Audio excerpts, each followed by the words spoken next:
I look around, especially in the last 18 months of my life, which have been so transformative, and like, you know, I'm 35 now, but I'm also like a guy who's a married guy with 2 kids who like lives in a house in New York City who like doesn't party or drink alcohol or do drugs or really do anything that you would describe as fun, except for maybe every once in a while in the afternoon play like 25 minutes of Call of Duty, only if Sam's next door and he'll come play with me, and like there's no phone calls before or after and it's not a big deal. But like I have found in the last year that I am now an adult. And when I think about how I got to this place right now, it has enabled me or forced me to sort of look back at my life and say, how did I possibly get here? And there's a lot I learned from that. So I'm going to pause right now and play like a 2-3 minute video for you guys. Because like I said, I don't talk real good, but this video is really good, and I can see that you guys are like all slowly dozing off right now. So we're just going to like play this video, but this video, probably more than any other video that I've ever made, was an inflection point in my career that led to a place that doesn't even make sense, especially when you see how stupid this video is. This is a really stupid video. It's really dumb. Sorry. Okay, it's the one that's labeled, play this video first. Remember we talked about it?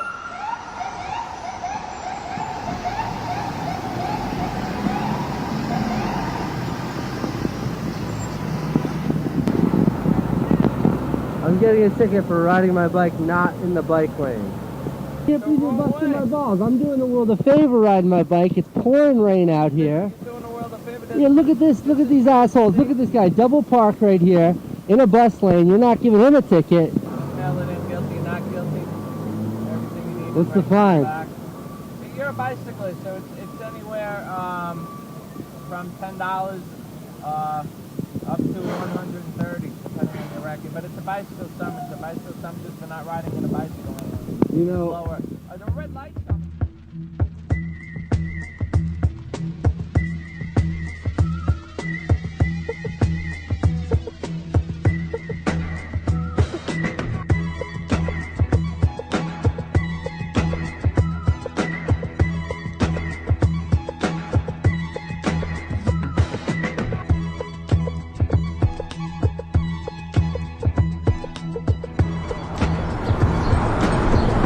so I got a ticket for not riding in the bike lane, but often there are obstructions that keep you from properly riding in the bike lane.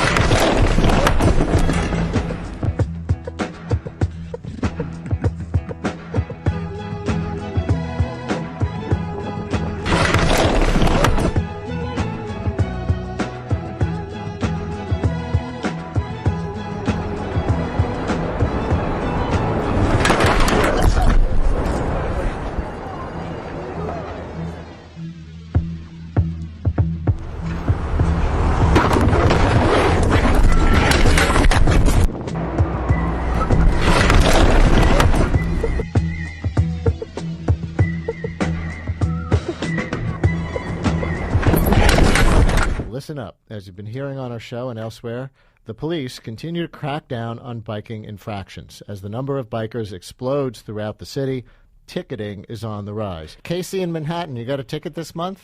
Yeah, I got a ticket about 3 weeks ago for riding my bike not in the bike lane. Not in the bike lane. Alex is holding up a sign that says, you could have just said it. Oh, okay. His sign says, not illegal. Yeah. I wish I'd known that before I paid the $50 ticket. Well, so...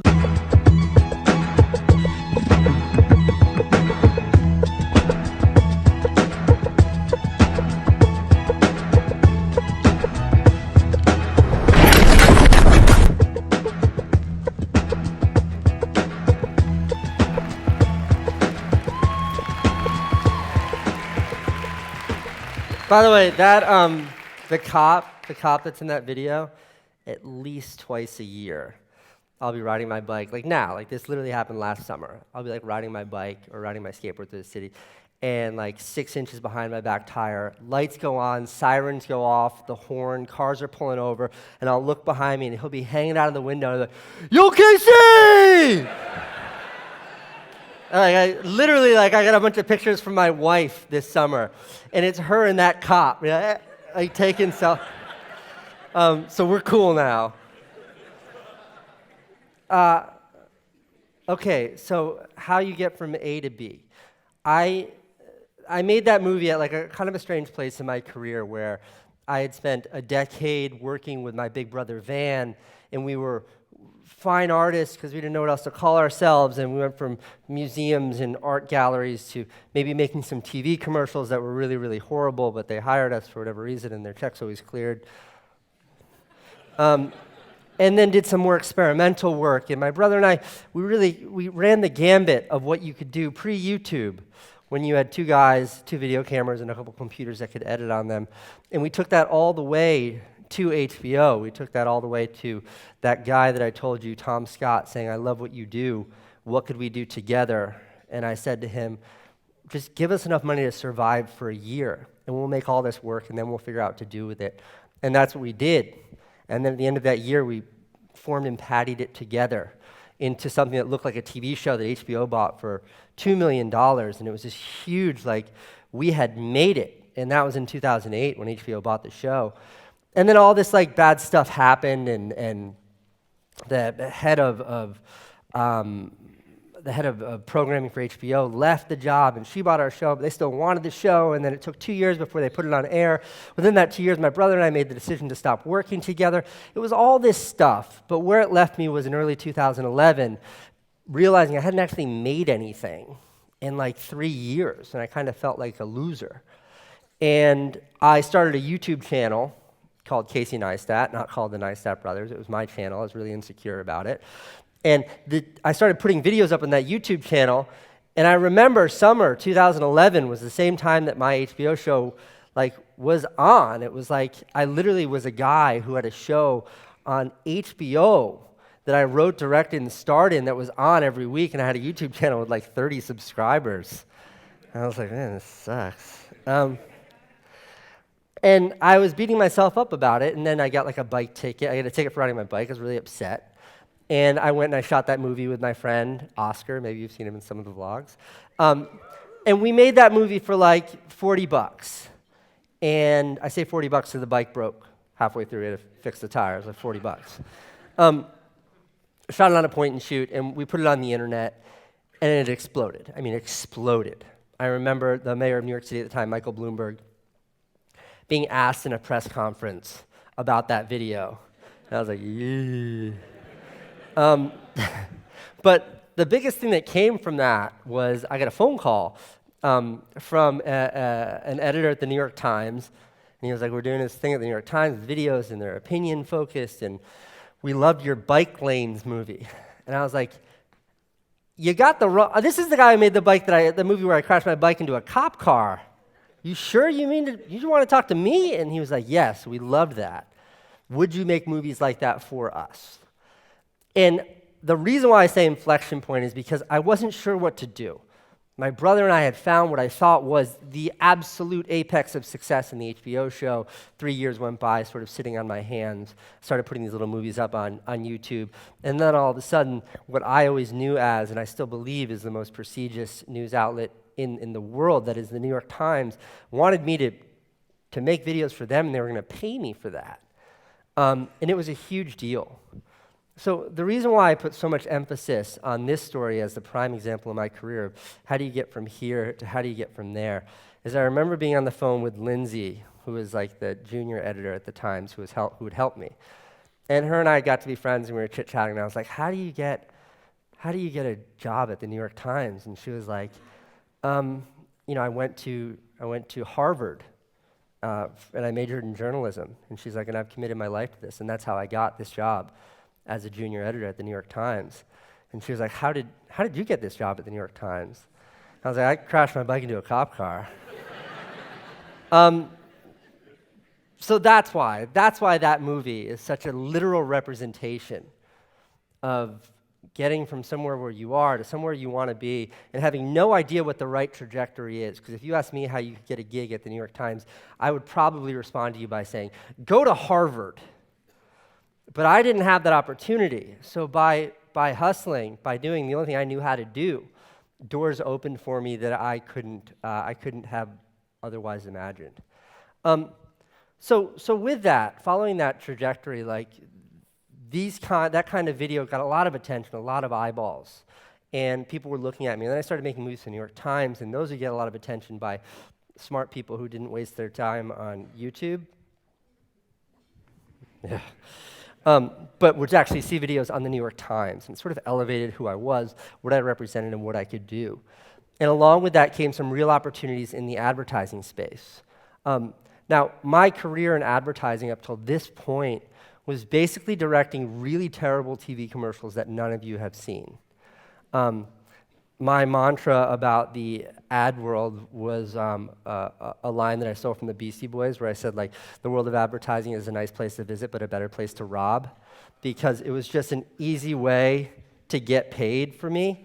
But I was really embarrassed about the work that I did there, because what working in advertising was for me up until that time was they'd have like a script, then they'd have a shot list, and then they'd have like a storyboard, which is literally like pictures of what every shot should look like.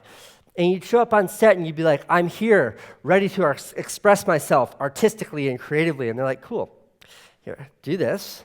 And it was just like, I felt like a robot could do it. But it was a means to an end. It was a way of getting paid. But as my YouTube videos, as these kinds of videos really took off, they really found their footing. Agencies, advertisers, clients, companies would see them, and they'd be like, he's capturing this tremendous audience, making work like this. What could he do for us? And they would call me in, and sometimes they would say, like, how about doing this, just like you would do it for you? And I was like, no, this doesn't work. And I remember pitching this idea of, like, why don't you just, to my agent, like, why don't you just get them to give me their money, and then I'll go make a video, and I'll, like, do it for them, but the way I do it for me. And them sort of like scratching their heads and being like, that will never work. And I like fired them. I stopped working with them right then and there. And I started to pursue that. And it came to a head when I was able to get this gig with Nike. Now, Nike had done a little project in New York City, and they asked me to make a bike movie, because they saw this bike movie, for their little event. I made them this little bike movie. They loved it. There was like no budget. It was like a cool event for like 50 like bearded New York City skateboarding hipsters, but it went over really well. And they were like, we want to do a bigger campaign with you. And I was like, great. But there was no agency. There was no one involved. They're like, so what would you do and how much money would you need?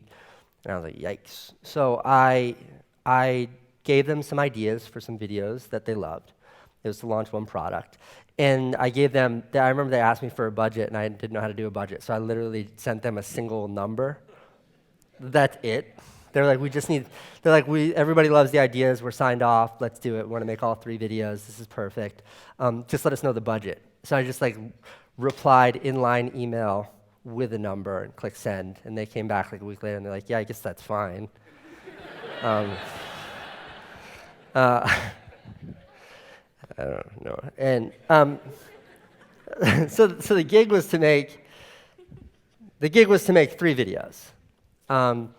And I had scripts for all 3. The script was like a single piece of paper that was like, here's what the video would look like. And if I had to write a script for that, I'd be like, I'm upset about a New York City cop. I get a ticket from a cop, and then I'm going to ride my bike, crash it into stuff. It will be funny, period. Casey Neistat. Like, that's what a Casey script looks like. I don't know how to write a script. And that's sort of what these 3 scripts look like that I sent to Nike, and they were like, we get it, we loved it, love the energy. So I spent like 4 months making the first 2 videos. And they were great, and they're both on my YouTube channel, and I'm really proud of them. The second of which had like their huge athletes in it, like a U.S. football player, an Olympic athlete, like the best skateboarder in the world. One funny thing is like, they really rode me about like, Casey, when you're around these athletes, we can only get you a certain amount of time, they're under contracts and all this, like you have to know what you're doing. And I was like, cool. And they gave me like this big NFL star, and we had no plan. I had no idea what I was doing. And we walked by like a high school, and I was like, let's go into the high school. And he was like, sure. And we like went to the high school and like hung out with all these like high schoolers, and they were psyched to meet him, and it was like this huge deal. And we made the video, and Nike's like, do you know that in order for us to get permission to use that footage, we bought that high school a new scoreboard for their football field? And then they were like, this is why we like to know ahead of time. And I was like, I totally understand. So it came time to make the 3rd video. And now, just to set this up a little bit more, this was a couple years after I had done that. This is when I was really finding my own footing. And this was right after I sort of made this decision to myself that I was going to pursue a new kind of work, that I didn't want to make crappy TV commercials anymore, but I wanted to do stuff that I really believed in. And I had made these 2 videos that I liked, but it came time to make the 3rd video. And I remember, like, I called my editor, who's also one of my closest friends, and I was like, Maxie, instead of making the video that like I wrote, like the script, the treatment that I wrote, I have this other idea, but it's not really an idea for a video. I just think it'd be a fun way to spend their budget. And I was like, is there any way you can just disappear with me for like the next couple weeks? For like, we'll just take off. And he was like, yeah, man, what do you want to do? And I was like, okay, this has like always been a dream of mine. And they gave me all that budget up front, like literally like wired 100% of the budget to me. Don't ever do that. And I was like, okay, here's what I want to do. It's something I've always wanted to do. Let's just go to the airport and buy a plane ticket to wherever the next flight out is. And then we'll go to that place till we're bored. And then we'll do that again to where the next, and we'll just keep doing that till we completely run out of money. And he was like, yeah, man, let's do it. But what about the Nike video? And I was like, we'll figure that out. We got the budget.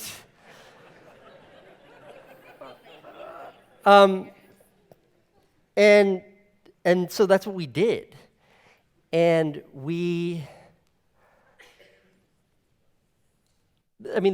spoiler alert, like the movie came out great. It was like one of the most successful videos that Nike's ever done. It was like this huge, huge, huge deal.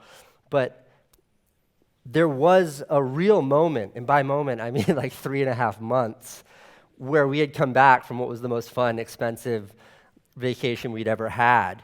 And we were just sitting on like 2 hard drives worth of footage, being like, what have we done?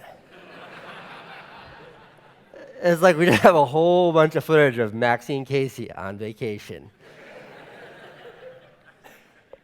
And like, I remember little things like vividly. I remember we were supposed to premiere this video at South by Southwest. And the date kept approaching and approaching and approaching. And Nike was like, look, we trust you. We don't even have to see it. So if you can have it done by, and we missed it. We didn't even show it. Like, we didn't have it done. We were going to premiere it in New York City over this big project. We didn't have it done. I remember the Nike executive showing up. Alex Lopez, awesome guy. The guy who greenlit the whole thing shows up in my office and just like standing over my shoulder. And Max says, we're like on the computers. And he's like, in the most polite way he could possibly be, like, what is this? What am I looking at? And we had no idea. The shot at the beginning, the shot at the end where I'm like running into my office, I have on bright red Nikes with a huge swoosh. And I think those shots are great because they sort of bookend the whole video, but the reason why those shots are in there is because when I handed the video into Nike, they're like, Casey, we love it.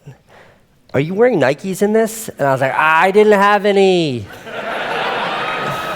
And they're like, do you have the Fuel Band on? And I was like, no, that's a Casio. And they're like, yeah, you know, also you didn't cover your Patagonia logo. It's in every single shot. And I was like, So I was like, just send me something with a really big swoosh on it, and that's what those shots are from. Also, that gigantic sinkhole that I jumped into, I saw that on like a BuzzFeed list of like craziest places to swim in the world, and I was like, let's go here. And it was in Oman, in the Middle East. I think it's called like the Bakhmini sinkhole or something like that. And we got tremendously lost going there. We had one day. We didn't want to be stuck in the Middle East for 2 days. We were running out of money. We spent like 8 hours driving through the desert. We finally find this place. It's not like a national park. There's no signs or anything. Like, we pull up to it and like climb all the way to the bottom, set the cameras up, run all the way up to the top, and look over and I was like, Max, it's too high. And Max was like, Casey, do you see the shadow line? He's like, you literally have 2 minutes to jump or you're going to be completely in the dark. And I was like, okay. And I like walk over to the edge like this. And this is one of the scariest moments of my life. Not because of the height or anything like that, but because I was sitting like this. And I look up, and there's this guy there with like 50 goats behind him, and he's got the whole very traditional garb on, in a big, like, bright red, like, painted red kind of beard. And I look over at him, and I'm like this, and he like sees this like tan, muscly, like Nike shorts wearing dude in the middle of the desert. And he looks at me and he goes like this.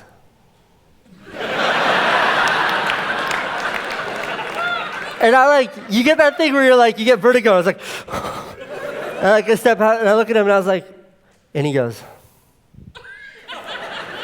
and I literally was like, and I like step onto that rock, like maybe like 4 feet. That's a meter in English. To the left. And I look over at him and he goes, and like to this day, it was like very high. What difference could that have made that he felt it serious enough to come over to me and stop me? So that video was a huge smash hit. It was viral. It was all over the place. It was on the news. It was like, brought me in to be interviewed. It was like, Nike had this entire marketing strategy behind it where it was going to be like, hashtag something, travel like Casey, and the minute it launched, they canceled everything. And they're like, we just have to let this go. Like, we've never seen anything take off like this. And I think up until the World Cup, the following World Cup, that was their most watched video they'd ever put on the internet.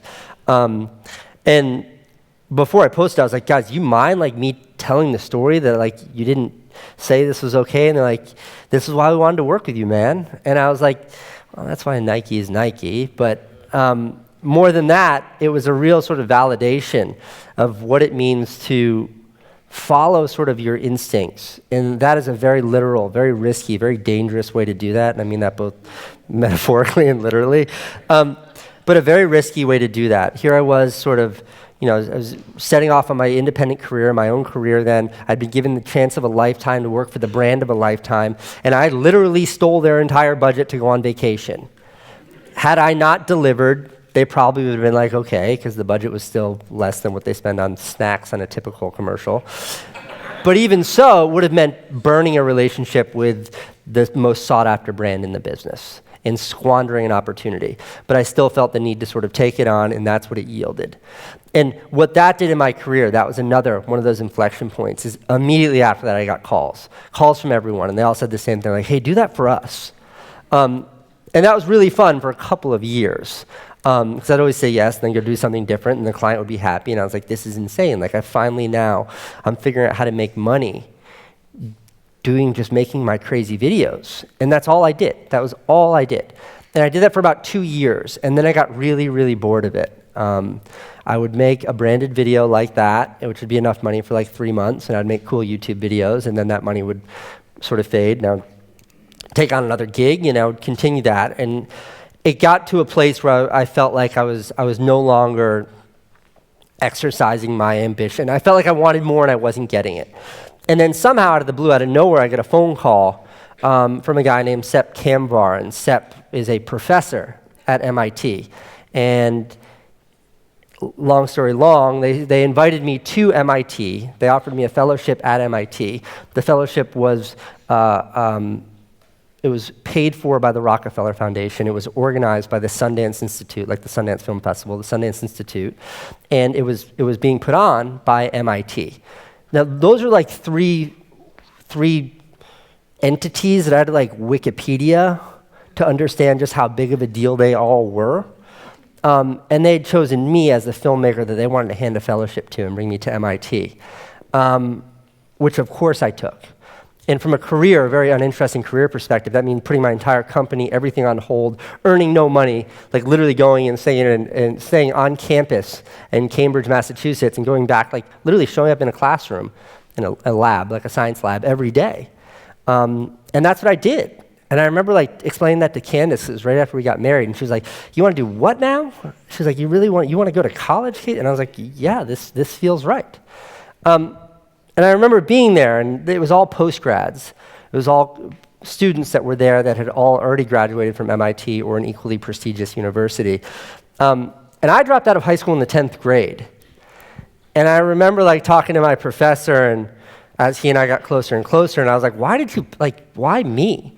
And he had a flattering, very kind answer. I think the previous person that they had engaged with, the previous person that had done a similar fellowship was J.J. Abrams. So I was like, why me?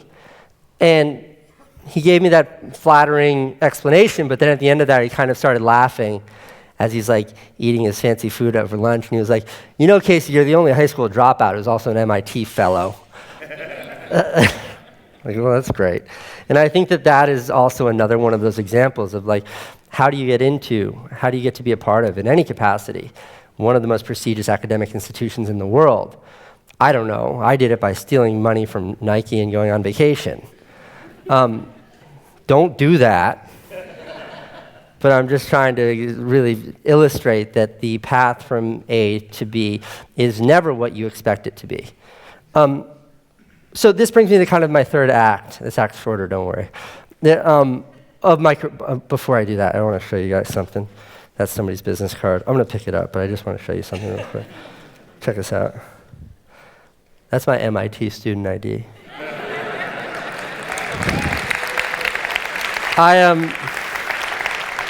Anytime I get carded or have interactions with the police and like we need to see some ID, I give them this, and they're like, this is an expired student ID from 3 years ago. And I was like, oh, that's my student ID from MIT.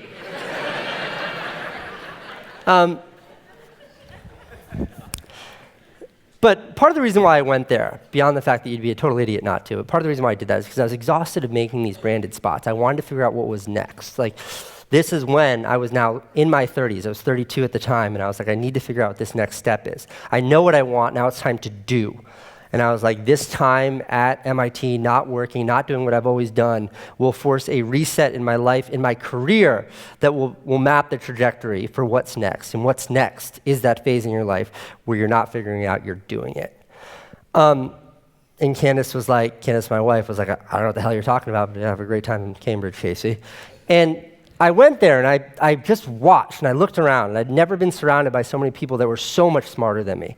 Normally I'm surrounded by people that are just a little bit smarter than me, like today and every time I'm on a bus or on an airplane or anytime I'm in public. But this was like a collection of the world's greatest minds in one building, and then me. And I spent a lot of time looking around, and I realized something very, very naive and kind of stupid, which was that like, technology, this thing that they do there, the name, is the power of it is limitless. And that's like such a naive thing to say. It's like a platitude. It doesn't mean anything. But for someone who's always been so cognizant of the limitations of what making video can do, all of a sudden I was like, tech, anything's possible. And then at the same time, I read this book called Hatching Twitter. Great book. Nick Bilton wrote it. You should read it. It's about the origin of Twitter, how Twitter went from nothing to what it is now. And what I took away from the book is that those guys are idiots just like me. They're no smarter than me. And I know Jack Dorsey. Jack's sort of a friend of mine, the CEO of Twitter. Very smart guy. But I read the book and I was like, okay, at the Twitter launch party, he got really drunk and like busted his face open and the whole launch was a failure. I was like, I can do that. And that's when I decided. I was like, I want to be a technology entrepreneur. That's what I want to do. And I was like, I even have an idea how to do it. It has to do with video. And I pitched this to like my professor, and he was like, great. Is this an idea or is this a business? And I was like, it's a business, Sep. And he was like, fantastic. And I was like, what do I do? And he's like, you need to raise money. And I was like, okay, how do I do that? And he walked me through the steps. And then right then and there, he was like, and I want to be your first investor, Casey. I want to be your first investor. Here's $100,000. This guy's a professor. Like he's not a zillionaire. He's not a rich man. And that's when I was like, oh, like I guess like failure. At that moment, like the minute I accept this man's money, someone who I respect, number 2 on the list of 2 people I've ever met in my life that I would call a mentor, I was like, I can't let him down if I like slide that check closer to if I take that. And that was that was terrifying. That was a terrifying moment. But I did it. And then I just sort of ran around, asked everybody else I knew for money. Gary Vaynerchuk, I asked for money. I remember Gary, I asked him for money, and I pitched him on my idea. And much like everybody else, halfway through my pitch, he just glazed over, and I knew he had no idea what I was talking about. Like, I completely lost him. And at the end, he was like, okay, great. He was like, I'm in. How much can I be in for? And I think I said, I don't know what I said, but I probably said $100,000. And he was like, I want to give you $500,000. And I was like, Gary, do you know, what is it? And he said something really profound to me. He was like, Casey, I'm betting on the jockey, not on the horse. He's like, I don't know what it is that you're going to do, what it is that you're going to build, but I'm betting on you. And, like the next 2 years were me going back to New York City and trying to find somebody to help me build this. I've never written a line of code in my life. And I met a guy named Matt who I completely fell in love with, who quit his job and was like, let's do this. He and I became partners. We put our heads down. We went and we built a totally broken, I'm going to make a video about this because it's a total scam what we did. We never had a pitch deck when we were fundraising. Like, we never had a proposal.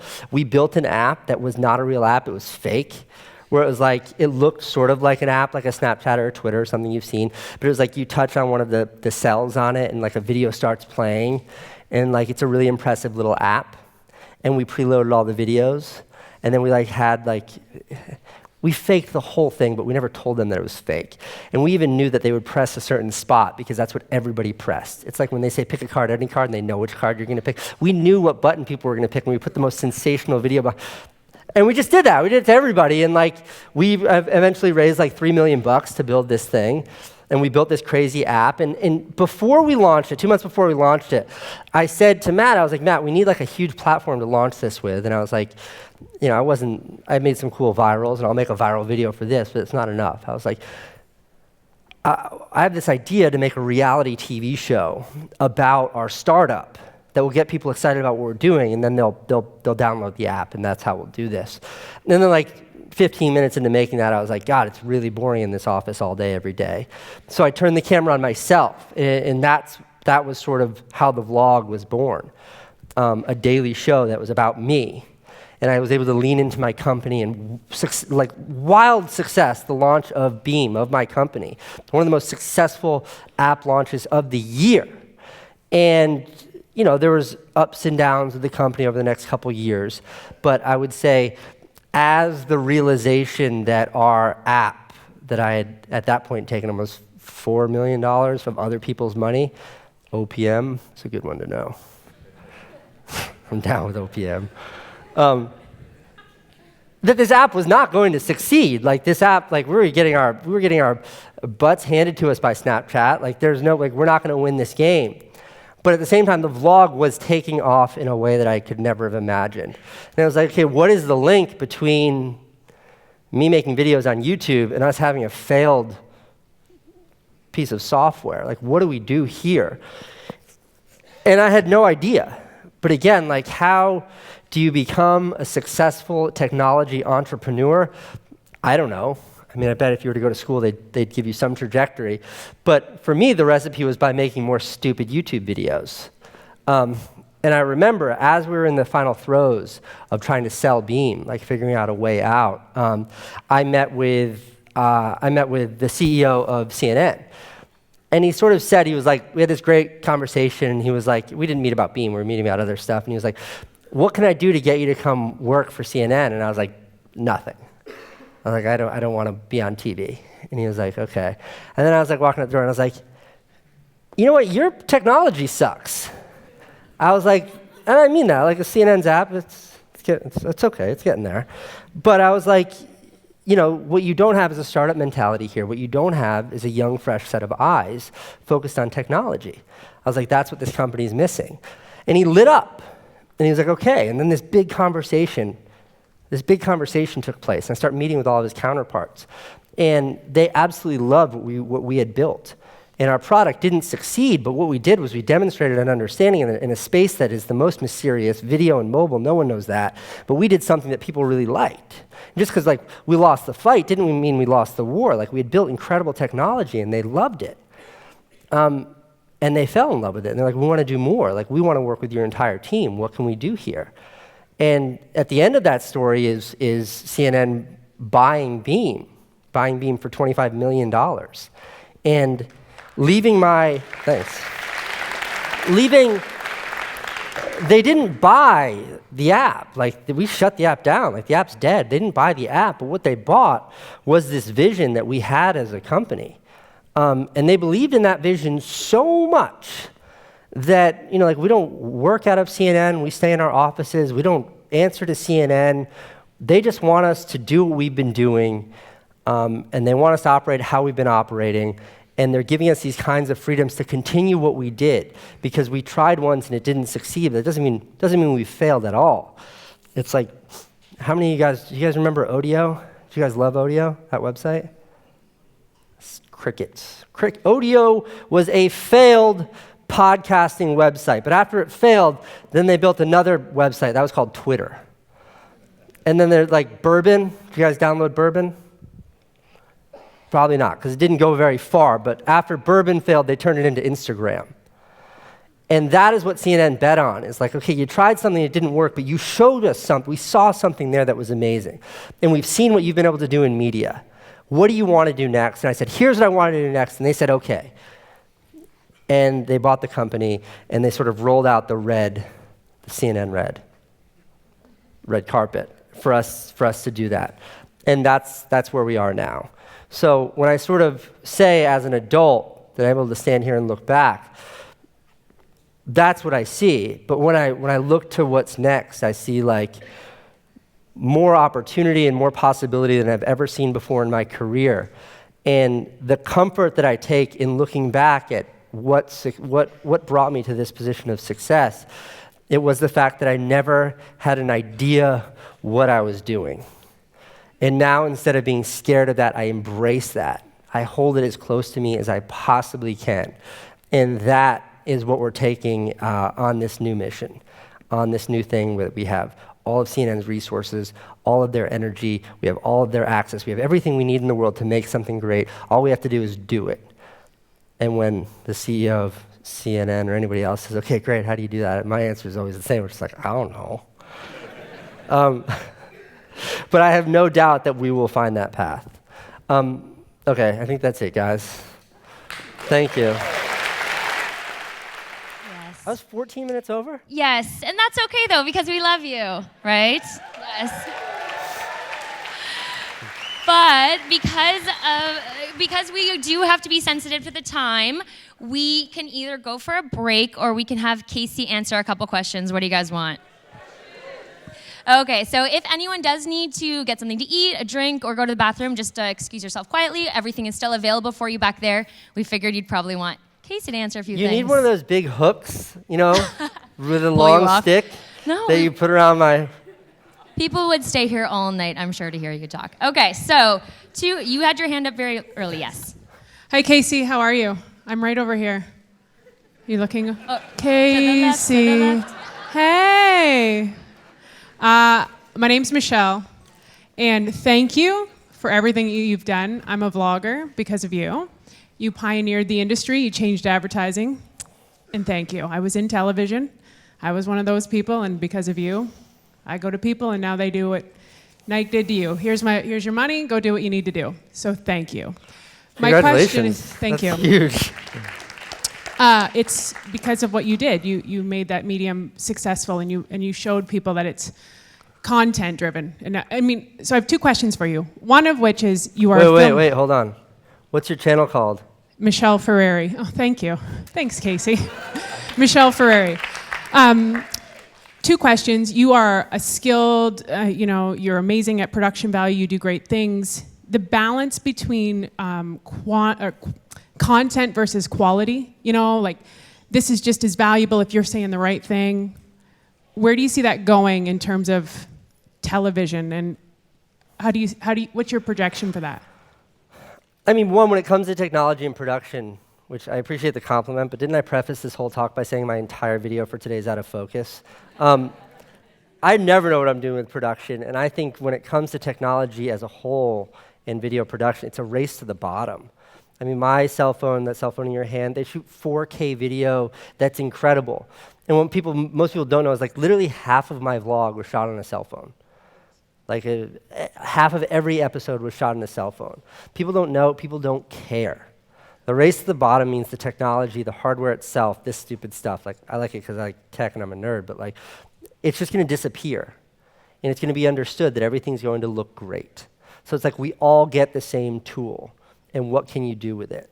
But the tool itself is now egalitarianized. It is now a true meritocracy. Everybody gets the same tool, and with that tool, you can wage war and build an empire, or with that tool, you can shoot a stupid cat video that like goes viral and I'll end up watching 100 times. But it changes the value. So like for all of the people in here who are advertisers that want to go out and make a high production quality video for their client and they want to charge this amount of money, but I go to them, I'm a vlogger, and I'm like, hey, listen, I can shoot it on my iPhone and hold it up and I'm going to get way more engagement, way more views than that high-end production value. It's creating a big change in the industry. So how do we? Well, I think so, but I think there's a gigantic disconnect. I just think it's a differentiation in the industry. I think that feature films we see today, everything from Star Wars to every movie that's nominated for an Oscar this year was now shot on digital, not shot on celluloid. I think that the industry itself is changing. IMAX movies are a multiple of 5 or 6 more expensive than 35 millimeter movies. Like, there's all kinds of nuance in there. And just because you can have 6 million subscribers and make videos on your cell phone doesn't invalidate big, beautiful, amazing productions. So not to get too into the weeds with this, but like it is a nuanced discussion when you get to that level of granularity, because there is tremendous value in beautiful productions. I love them. I appreciate them. But that doesn't mean that an incredible story can't be told using the most primitive technology. One example, my favorite example, is I saw this Mike Tyson documentary. This is a couple years ago in the theaters at an independent theater in New York City. And then the same day, because Candace had just broken up with me, so I go to movies by myself. The same day, I went and saw Transformers 3 or whatever the hell it was. And so I watched this movie that was literally just a camera fixed on one man's face as he was talking for 2 hours. And then the next movie was a $200 million production, the most ambitious CGI in the history of cinema. I fell asleep in Transformers, and I was fixated by Mike Tyson's stories. So it is always the quality of what is delivered, not how it's delivered. But then the nuance of that doesn't mean that it invalidates one or the other. Like Jackson Pollock dripped paint and it's always what you do with it. Any other 25-part questions? Thank you. One more question. We got a couple. That's it? This is Q and Q. I know. Yeah, QA. Yes, QQA. We got a minute, 2.5 minutes on the clock, so you have a 10-second question. I'm not going to pick because I can't pick favors. But you want to what? No, I want you to pick. You want me to pick? Yeah, I want you to pick. Oh, jeez. Okay, well, sure. You gotta be loud. Was that your question? The answer is good. Thank you, everyone, for coming. I mean, one, I think influencer is a horrible word. I hate that word influencer, but it is real. I think the reason why influencer is a terrible word is because it talks about the effect, not the cause. It's like, it would be like calling a musician an ear pleaser, or like someone who paints portraits like an eye pleaser. Like influence is what it does if you create stuff that affects people. That's neither here nor there. But I don't think there's a lot of talk. What's your name? What Kevin was saying is like in the ad industry right now, like the biggest topic of conversation is influencer marketing because it's disrupting the entire marketing market as a whole. Before you would do buys, media buys, you would do them on television, you would do billboard buys, you would do magazine buys because that's where the eyeballs were. Now eyeballs are on people that are using Snapchat really well, doing YouTube really well, working in other genres where the creator is also controlling the distribution. And the big fat question mark that Kevin asked is like, is there value there? And the answer is absolutely. The reason why it's disrupting the industry so profoundly is because unlike a blank billboard that you just pay and you put your ad up there, that influencer is also having a huge hand in dictating the creative behind that distribution. And what that does is it makes the creative industry, the advertising industry, vulnerable because you don't need agencies, you just call Casey. You don't need agencies, just call Michelle. Just call Michelle so you can get on her channel. And that is the disruption that you're seeing. And I think that it's valid. I think that it matters. I think that it's right. I think that it's effective. But I also completely empathize with people in the ad space that are made nervous by it because it's unaccountable, it's reckless, it's inconsistent. There's no way to really attribute ROI. It's a much, much more complex monster because it's like there's no head on that snake. It's like an army of 10,000 soldiers without a single general or a single country that they're fighting for. Everyone is rogue in the influencer space, but they're also controlling the mediums. They also have the biggest reach. So what was your question again? I have no idea what you asked me, Kevin.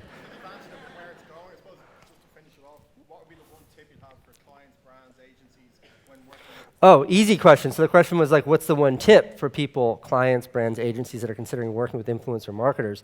And that answer is do the work. Do the work. Like, why is it that there are 10 influencers? I mean, I'm one of them, so I'm not complaining. But why is it there are 10 influencers that get 99% of the work? And it's because people in the ad space, one, I think they're scared of working with people that are unknowns. And two, it's like there's maybe a reluctance to actually get out there, get your hands dirty, and find people that are making the kind of content that works best for you. Like if your job is selling tampons, don't go to the biggest skateboarder on YouTube and be like, hey man, we know you have an audience of 13-year-old boys, will you help us sell them maxi pads? Like, it doesn't work. Like, know your audience and know who these influencers speak to and how it can be effective. And I think that is something that's tremendously overlooked in the industry. I think numbers are what's looked at and not impact. My channel, I was doing close to 7-figure deals on my YouTube channel when I had 400,000 subscribers. And it was because of the quality of the work and the way it was impacting people and affecting people. It's not the numbers so much it is what's being communicated. And I think that's something that does not get anywhere near enough attention in the, this got real industry real fast, didn't it? So I know there's a lot of people who didn't get their questions answered from Casey. We are on a tight timeline, but you can all send us a tweet. Use the hashtag HHAskCasey, and if there's some way we can get Casey to answer some questions in the future, we will try to do that for you. Twitter? And if you are willing to just do that on It Twitter depends yourself. if there's Wi-Fi on my plane or not. If there is, like, come you better on. follow him, though. If you're not following, yes. Thank you so much, Casey, for being here. We really appreciate it. Thank you. Everybody smile. Thank you. That's it? We go now?